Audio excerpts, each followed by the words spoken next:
Homophones. तर मित्रांनो आपण आता शिकणार आहे होमोफोन्स. तर इथे आपण पहिले हेडिंग वाचून घ्या. The words which have the same pronunciation or similar sounds but different meanings and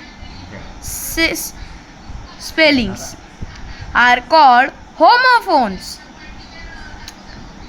पण तो वाला फोन नाही बरं, होमोफोन्स याचा मतलब प्रोनाउन्सिएशन त्याचा सिमिलर साऊंड व सिमिलर प्रोनाउन मतलब सिमिलर साऊंड म्हणजे त्याचा प्रोनाउन्सिएशन म्हणजे त्याचा उच्चार बराबर, त्याचा म्हणणे पण सेम, प्रोनाउन्सिएशन पण म्हणजे उच्चार पण सेम आणि पण त्याचे different meanings and spellings are called homophones. म्हणजे त्याचे मीनिंग्स वेगळे असतात व स्पेलिंग्स वेगळे असतात. आपण पहिलं एक्झाम्पल पाहून घ्या. सीमा राइट्स अ लेटर. हा वाला जो पहिला आला आहे तो लेटर म्हणजे पत्र. त्याच्यानंतर Seema will meet her friend letter. Seema तिच्या मित्राला नंतर भेटेल. तर लेटर म्हणजे नंतर. आपण याला लेटर नाही तर मग लेटर हे दोन्ही म्हणतो. याच्यामुळे पहिलं याचं होतं पत्र आणि दुसऱ्याचं होतं लेटर. त्याच्यानंतर इथे पहिलं एक्झाम्पल सम युजफुल होमोफोन्स. त्याचं पहिलं example mill.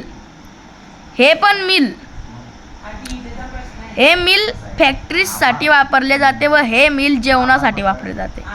MILL mill and MEAL mill. Steel STEAL steel. याचा मीनिंग असतो स्टोरी. स्टोरी नाही, स्टील म्हणजे चोरी. स्टील. आणि हा वाला जो स्टील आहे त्याचा मतलब मेटल, लोखंड. त्याच्यानंतर आपला आवडता शब्द नो. हा नो म्हणजे नाही आणि हा KNOW नो म्हणजे माहीत असणे. त्याच्यानंतर WEEK वीक. आणि हा पण वीक. हा वाला वीक म्हणजे आठवडा आणि हा वाला वीक म्हणजे कमजोर. तर त्याला मराठीत काय म्हणतात तुम्ही कॉमेंटमध्ये टाकसाल. इयर म्हणजे कान आणि इयर म्हणजे वर्ष. शिप, हे वाली शिप आणि हे वाली शिप, या दोघींचं अंतर वेगवेगळं आहे. याचं मीनिंग वेगवेगळं आहे, स्पेलिंग बी वेगवेगळं आहे. तर सांगतो तुम्हाला कसं.